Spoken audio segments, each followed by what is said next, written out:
Definitivamente, hacer agricultura orgánica, en el caso nuestro, en el arroz, nos ha permitido encontrarnos con la tierra, con las virtudes que ella misma tiene.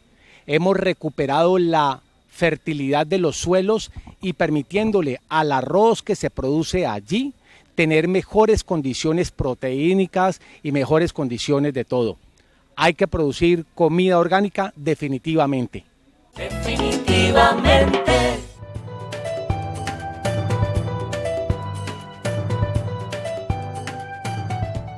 Televidentes de Definitivamente, siempre aporte. Y decimos realmente con una precisión de que esta es la otra televisión. Las 400 lecturas del Quijote.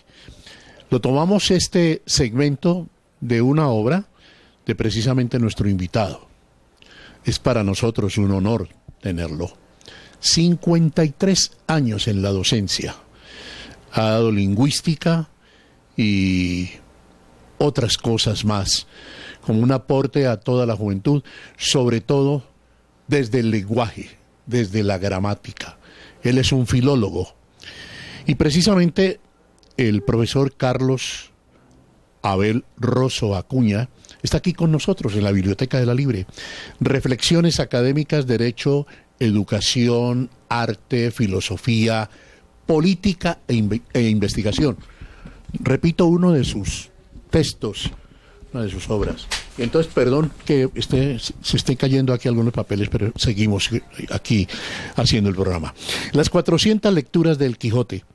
¿Por qué se escogió este capítulo, profesor? Y qué placer, qué honor para nosotros tenerlo. Bueno, muchas gracias, Jairo. A raíz de la celebración de los 400 años de aparición de la obra de Cervantes, El Quijote, me propuse escribir algo que fuese algo distinto. Y entonces supuse que yo hubiera sido un lector sempiterno y desde ese punto de vista me atreví a escribir que por cada año que pasaba la novela había un lector y se hacía una lectura. De manera que entonces eso de las 400 lecturas son las 400 lecturas por los 400 años de celebración de la obra.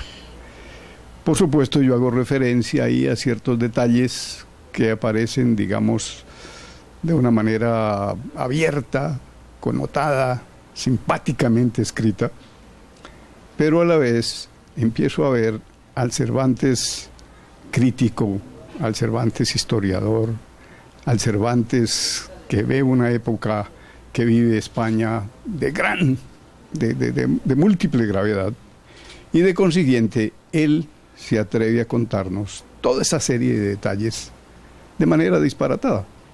Entonces él tiene que confundir las cosas para que la realidad que vivía no fuese la realidad que estaba contando. Entonces, por ejemplo, cuando él determina que los molinos se conviertan en gigantes, es por la grandiosidad del fenómeno. Estos son años crueles y graves para la vida de España. Son años de mucha necesidad.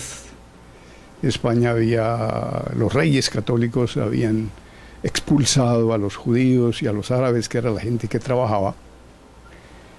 Y España se llena entonces solo de soldados, monjes y curas y monjas. Y de consiguiente empieza como una especie de recogimiento interior. La vida se lleva enteramente como si Dios lo permitiera todo y no se trabaja. Entonces España tiene hambre.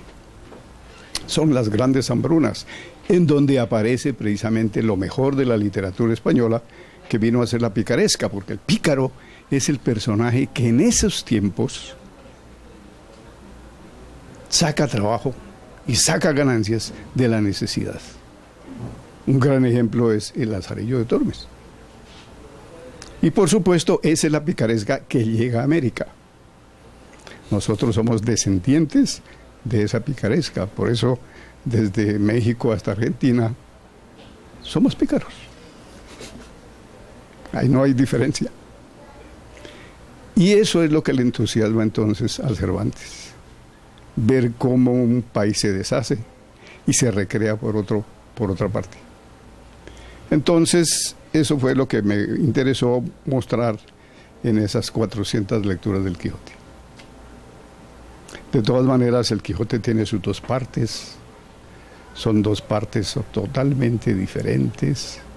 En la una es todo el paisaje exterior, en la otra entonces se recoge, ya se dialoga un poco más en el sentido de lo que es la vida dentro. Y por supuesto, lo que permite mirar esto es el gran sentido crítico que viene a tener Cervantes. Es un crítico de su época. Profesor, no, pues suspiro un poco porque no quiero cortar su clase. Es decir, es una disertación maravillosa que no se pueden perder los televidentes. Bien pueda, yo solamente le pregunto esto. ¿Es El Quijote de la Mancha la obra cumbre de la literatura en idioma español? Sin duda.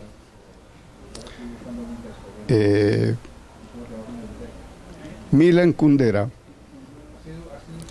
un célebre escritor, precisamente en los orígenes de la novela, expresa que Cervantes es el creador del género y que gracias a Cervantes es como se recupera una especie de forma literaria distinta, digamos, a lo que se estaba estilando en esos días, que era lo dramático, el teatro, y de consiguiente entonces, de esa manera, el Quijote se convierte en la mejor, única y tal vez la forma más específica de poder contar las cosas, de poderlas disfrazar. Ya. Profesor, tenemos un tirano en televisión, es el tiempo. Bravo y breve, por favor, estas preguntas. ¿Cómo estamos de ortografía en este momento? Pues yo creo que hoy poco se le pone atención a la ortografía porque la gente cree que así como habla puede escribir. Y de consiguiente, eso es lo que se ha querido, digamos, de alguna manera impulsar. Hasta García Márquez llegó en un momento dado a expresar que la B larga y la B corta podían simplemente simplificarse. No. Que la S y la C podían también igualmente escribirse con un solo signo y con eso bastaba. ¿En eso no está usted de acuerdo? No estoy de acuerdo porque una cosa es que algo se maneje ortográficamente con un signo, con un significado específico, y que se pueda cambiar con otro signo para que pueda decirse lo mismo, y no hay tal. Por ejemplo, alguna vez discutíamos cuando los aparatos, la tecnología quitó del alfabeto la ñ. Y por supuesto los españoles tienen un dicho muy específico cuando hablan y quieren de alguna manera maldecir, entonces ellos dicen ¡coño! ¡Coño! Le quitamos esa ñ a coño, entonces tendríamos que decir cono, cono, sí. Y de consiguiente ese es el problema que pasa hoy con la ortografía. Es decir, que queremos que las cosas pueden de alguna manera obliterarse, pero no hay forma. Profesor, muchas gracias por esta disertación, muy amable. Gracias. Yo quería adicionar algo. Mire, en torno a la lectura, nosotros pensamos que la lectura comienza desde que uno abre los ojos por la mañana. Tan pronto uno abre los ojos, empieza a hacer una lectura del día, de la gente, de la calle, por donde pase. Entonces, al verbo leer hay que ampliarle su significación. Leer no significa simplemente pasar los ojos por un texto escrito. El texto escrito es uno de los tantos modos de referirse a lo que hay que leer. Obviamente la academia le pone más cuidado al texto escrito. Pero cuando presentan una película, la gente no sabe leer la película porque no sabe leer el lenguaje de los colores, ni el lenguaje de la música, ni la actuación, que es otro lenguaje. Entonces tenemos es que recuperar el valor de leer para decir, la gente lee, no importa que no lea libros. pero está haciendo lecturas significativas y de consiguiente haciendo una mejor comprensión de todo lo que está a su alrededor. Gracias, profesor. Definitivamente, desde la biblioteca de la Universidad Libre, hablando del idioma. Definitivamente, si quieres la paz, realiza hechos sencillos de paz. El amor, el saludo, la comprensión, el perdón, la convivencia, las buenas relaciones, la buena comunicación. Definitivamente. Definitivamente.